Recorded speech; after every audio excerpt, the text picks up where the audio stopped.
একটি ছেলে তার বন্ধুকে নিয়ে তার গার্লফ্রেন্ডের সাথে দেখা করতে আসে এবং দেখা করার শেষে তারা দেখতে পায় মেয়েটাদের জমি ঘর পুড়ে গিয়েছে এবং মেয়েটা প্রচুর কান্না করতে থাকে, কারণ তাদের জমির জন্য সাহেবকে 4 কেজি সোনা দিতে হবে বা তার ছেলের সাথে তাকে বিয়ে করতে হবে।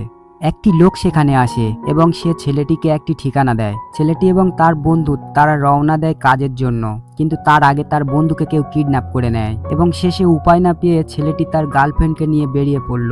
তারা সেখানে একটি মার্কেটে একটি নাবিক দেখতে পায় এবং সে একটি কাহিনী বলছিল যে আটলান্টিক মহাসাগরের নিচে একটি জাহাজে একটি গুপ্তধন আছে এবং নকশাটি তার কাছে আছে। যে 100 টাকা দেবে সে এই নকশাটি নিতে পারবে। এবং ছেলেটি বলল, আমার কাছে শুধু 50 টাকা আছে, কিন্তু তুমি যদি চাও তো আমার এই সুন্দর পেন্টিংটি রাখতে পারো।